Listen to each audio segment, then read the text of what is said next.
لا حول ولا قوة إلا بالله العلي العظيم. حسبنا الله ونعم الوكيل ونعم المولى ونعم النصير. أعوذ بالله من الشيطان الرجيم. بسم الله الرحمن الرحيم. الحمد لله رب العالمين بارئ الخلائق أجمعين. الصلاة والسلام والتحية والإكرام على أشرف الأنبياء وأفضل المرسلين سيدنا ونبينا وحبيب قلوبنا وطبيب نفوسنا وشفيع ذنوبنا مولانا ومولى الخلائق جد الحسن والحسين القاسم المصطفى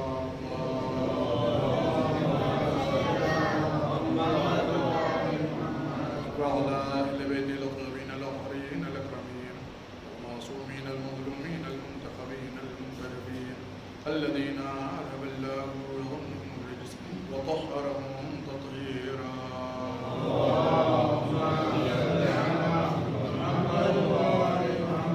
والعودة الدائمة الباقية على أعدائهم وقتلتهم وغاصب حقوقهم ومنكر فضائلهم ومصائبهم وعصمتهم وولايتهم وطهارتهم والشاكين فيهم والمنغرفين والمعرضين من الآن إلى يوم الدين. أما بعد فقد قال الله العلي الحكيم في القرآن الكريم وهو أصدق القائلين. بسم الله الرحمن الرحيم. يا أيها الذين آمنوا كتب عليكم الصيام كما كتب على الذين من قبلكم لعلكم تتقون. صلوات الشافعي. التماس ایک بار سورہ حمد اور 3 بار سورہ توحید کی تلاوت فرما کر مرحوم مغفور پروفیسر میر علی صاحب ابن مرحوم مغفور حاجی میر بہادر علی صاحب کی روح کو ارسال فرمائیں.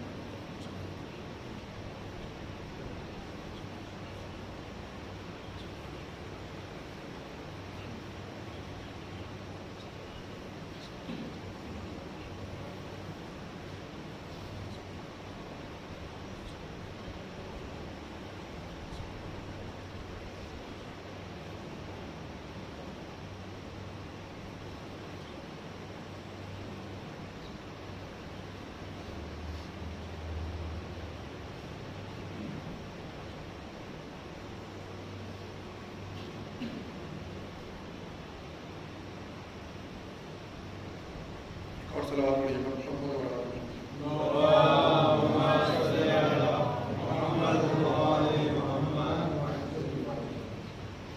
ماہ مبارک رمضان جو ہمارے اور آپ کے لیے خود سازی اور اپنے آپ کو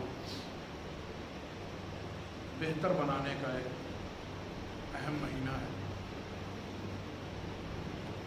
تقریباً آدھا سفر اس مہینے کا ہو چکا ہے.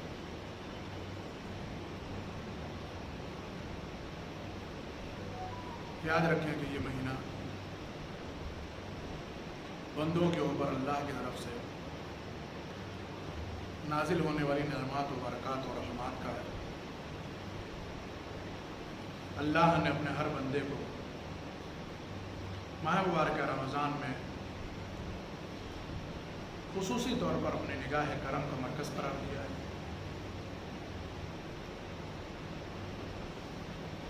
بس ہر وہ شخص کے جو یہ چاہتا ہے کہ اللہ اپنی نگاہ کرم اس کے اوپر بنائے رکھے تو یہ ایام کے جو ماہ مبارک کے ہیں ان میں اپنے آپ کو اتنا بہتر بنا لے کہ ماہ رمضان کے ختم ہونے کے بعد بھی اللہ جو کیا ہے اس کے اوپر نگاہ کرم رکھے. ماہ رمضان کو ماہ خود سازی کہا جاتا ہے، یعنی اپنے آپ کو بنانے کا مہینہ. اپنے آپ کو بنانے کا مطلب یہ ہے کہ ایسا بنائے کہ پھر رمضان ختم ہونے کے بعد بھی اس میں جو ہے کیا ہے یہی مزاج رہ جائے جو ماہ مبارک رمضان میں ہے. ایسا نہ ہو کہ نماز عید پڑھنے کے بعد جو ہے وہ جو مزاج تھا ماہ مبارک رمضان والا وہ دھیرے دھیرے ختم. خود سازی کا مطلب ہرگز یہ نہیں ہے کہ ہر سال بنائے.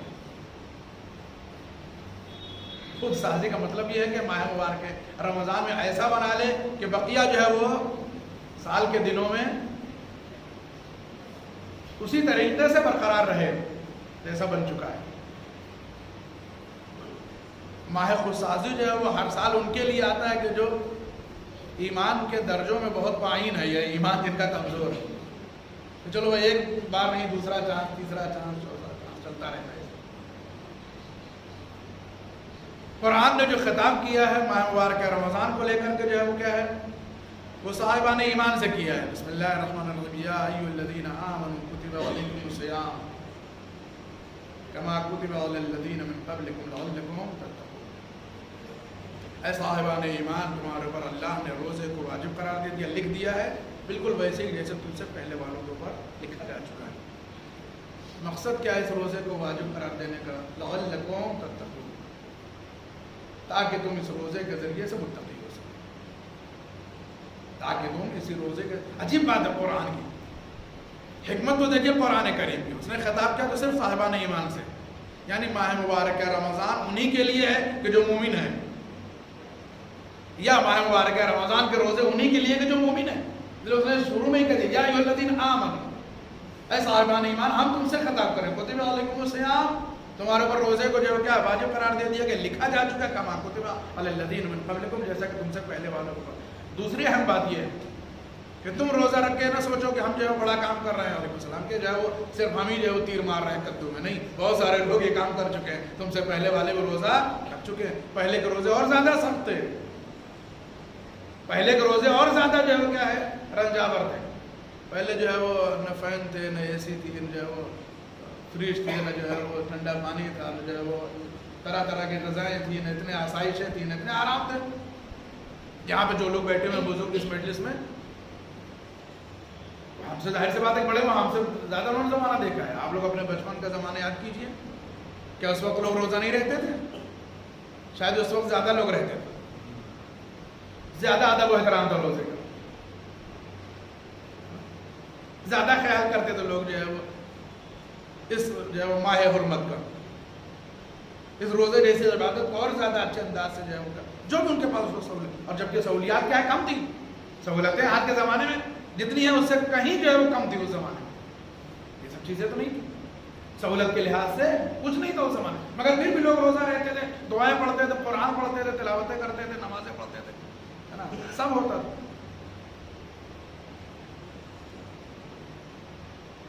اور اب تو ظاہر سی بات ہے کہ اب معاملہ بالکل بدل گیا ہے. انسان اس لحاظ سے تو نہیں بدلا جس لحاظ سے خدا چاہ رہا تھا، خود سازی کے عنوان سے. دوسرے لحاظ سے انسان خود بخود بدل گیا جس کو خدا نہیں چاہ رہا تھا. اب زمانہ دوسرا ہے. اور یوں بھی ابھی بھی دیکھیں کہ بہت سارے جو گاؤں دیہات ہیں وہاں ابھی ماہ مبارکہ رمضان کا الگ حساب کتاب ہے، احترام ہے. شہروں میں اور بڑے شہروں میں تو الگ حساب کتاب.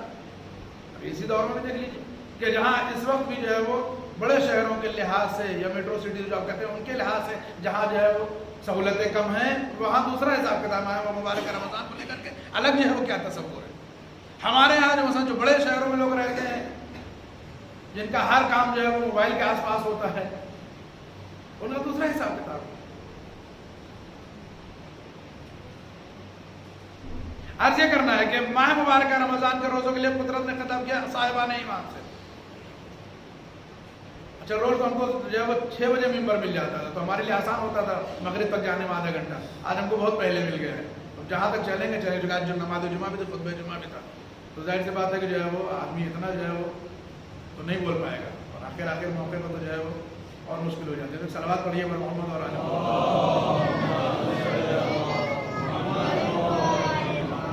اس نے جو ہے وہ کیا ہے احتیاط کے رکھی کہ صاحبان ایمان سے کہا کہ تمہیں جو ہے وہ روزہ تمہارے پر واجب قرار دیا گیا بالکل ویسے جیسے تم سے پہلے والوں کے لیے. یعنی تم کوئی احسان نہیں کرو گے اگر روزہ رکھو گے. صاف ہے نا بات. تم اگر روزے رہو گے ماہ مبارک کے تو احسان نہیں کرو گے. تم سے پہلے والے رکھ چکے ہیں، سب کر چکے ہیں. اور حقیقت حال یہ ہے کہ تم سے زیادہ مشکلات اور جو ہے وہ تم سے زیادہ مصیبتوں میں روزے رکھے ہیں. جیسا کہ بھی مثال دی کہ پہلے کیا حالات تھے، پہلے کچھ بھی نہیں، سہولت کے نام میں ہمارے پاس کچھ نہیں تھا. ہمارے آپ اور دان جن حالات میں روزے، اور اس سے پہلے والوں نے اس سے زیادہ سختی میں رکھے ہیں. اس سے پہلے والوں نے ان سے زیادہ سختی میں روزے رکھے ہیں. تو اب جو ہے وہ صاحبان ایمان جیسے جیسے جو ہے وہ کیا دنیا بڑھتی جائے گی صاحبان ایمان سے یہ جو ہے وہ بیان ہوتا جائے گا. دیکھو تم بڑا احسان نہیں کرنے والے ہو اگر پورے مہینے روزے رکھو. اس کا مطلب ہے کہ اگر پورے مہینے روزہ رکھے آدمی تو احسان نہیں کرے گا. نہ رکھے تو سہولتوں کے بعد بھی اس زمانے میں اگر آدمی روزہ نہ رکھے تب دو چیزیں ہیں، یا تو وہ صاحب ایمان کی فہرست میں نہیں ہے،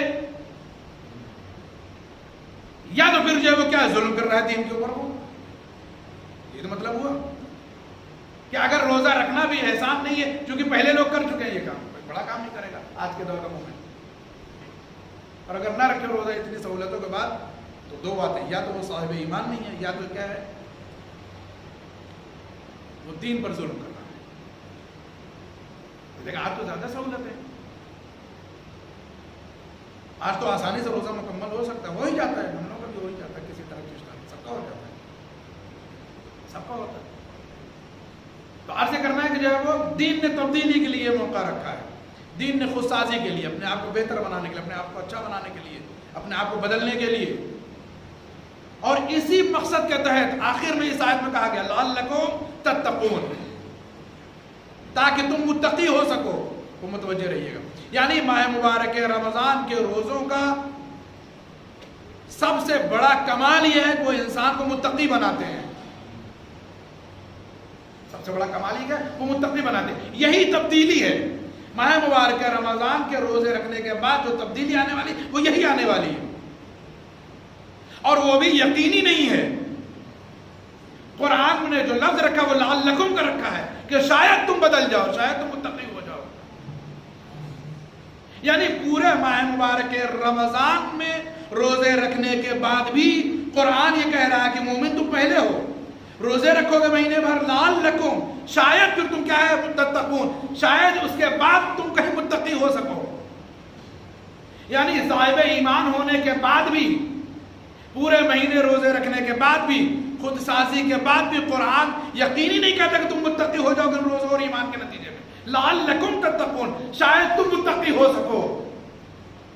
اب ہر مومن کو جو اپنے آپ کو مومن سمجھتا ہے، یا ہر وہ انسان جو خود کو متقی سمجھتا ہے، وہ اپنا خود محاسبہ کرے کہ اگر ایمان کے بعد بھی، ایک مہینہ روزہ رکھنے کے بعد بھی تقوی کے لیے شاید کا لفظ استعمال ہو رہا ہے، تو اب اس کی عظمت کو سمجھے کہ جس کو اللہ نے متقی نہیں بنایا ہے بلکہ امام المتقین بنایا ہے، اور یہی وجہ ہے کہ تاریخ نے اس کے لیے لکھا کہ وہ ایک مہینہ نہیں بلکہ پورے سال روزہ رکھ کر کے اللہ کی بارگاہ میں اپنے ایمان کا حوالہ دے رہے ہیں۔ اسی لیے اللہ نے انہیں متقی نہیں بنایا ہے، امام المتقین قرار دیا ہے۔ صلوات پر محمد اور آل محمد، انہیں امام المتقین، پورا سال روزہ رہتے ہیں اور اس کے بعد یہ کہتے ہیں کہ صاحب ہم کو جو ہے وہ گرمی کے روزے پسند ہیں، ہمارے آپ کے روزے کی جب قضا ہوتی ہے تو اس کو ادا کب کرنا چاہتے ہیں؟ سردی کے زمانے میں۔ بہت سارے مومن بیٹھے، یہ ہماری مجلس جو بات میں بہت سارے لوگ ہمارے چینل کے ذریعے سنے، وہ بھی جانتے ہیں اس بات کو۔ ہر مومن مومنہ، ہر نوجوان کے دل میں بات ہوتی ہے چلو بھائی اس بار جو ہے روزہ چھوٹ گیا، اب کب رکھیں گے؟ جب ذرا موسم ٹھنڈا ہو، اور جب رمضان ہی پورا گرمی پڑ جائے تو اور بابا اعلان۔ لیکن ائمہ معصومین کے یہاں کیا ہے؟ گرمی کے روزے پسند۔ امیر المومنین نے فرمایا کہ ہمیں گرمی کے روزے اور سردی کی جو ہے کیا ہے راتوں کی عبادت پسند، یعنی ہم ان کے بالکل برعکس جا رہے ہیں۔ ایسے کئی مقامات ہیں، کئی بار اور تذکرہ کر چکے کہ وہ یہ کہتے ہیں ہم یہ کرتے ہیں، تو بالکل ہم الگ جا رہے ہیں۔ ہم مقبول بھائی یاد ہوگا کہ جو پہلے جمعے میں ہم نے جو ہے وہاں جمعے خطبے میں وہ ایک بات عرض کی تھی کہ جو رمضان سے پہلے اور ابھی تک وہ میسج چل رہا ہے، ابھی کل بھی فیس بک پہ ہم کو میسج دکھا کیا صاحب جو ہے وہ سحری میں آپ جو ہے وہ الائچی کھا لیجئے تو پیاس نہیں لگے گی، ہے نا؟ یہ چلتا ہے کہ نہیں؟ میسج خوب چلتا ہے، اور یہ جتنے جو ہے وہ واٹس ایپ کے جو ہے پروفیسر ہیں صاحبان ایمان واٹس ایپ والے، یہ سب جو ہے دھڑا دھڑ دھڑا دھڑ دھڑا دھڑ شیئر کرتے ہیں، سوچتے بھی نہیں کہ اس کو بھیجنا چاہیے کہ نہیں بھیجنا چاہیے، اس کا مطلب کیا ہے، مقصد کیا ہے، کوئی واقعہ اس سے جو ہے وہ ثواب یہ ہونا ہے کہ نہیں ہونا ہے۔ یہ جتنے جو ہے وہ پروفیسر ہیں ہمارے جو ہے وہ واٹس ایپ والے، یہ سب وہاں سے جو اسی یونیورسٹی والے سب دھڑا دھڑ بھیجتے ہیں۔ کئی لوگ تو ہم لوگ کو بھی چپکا دیتے ہیں، ایک صلوات پڑھیے پر محمد اور آل محمد، یہ میسج ہم لوگ بھی بھیج دیتے ہیں، گروپ میں تو بھیجتے ہیں، الگ سے بھی بھیج دیتے ہیں، پرسنل پہ بھی، کیا آپ بھی سمجھیے اس کو۔ عجیب عجیب ٹوٹکے، جس کو آپ کہیں ٹوٹکے آتے ہیں ماہ رمضان سے پہلے اور ابھی بھی چل رہے ہیں۔ پھر جو ہے وہ آپ الائچی کھا لیجیے سحر کے وقت، دن بھر پیاس نہیں لگے گی،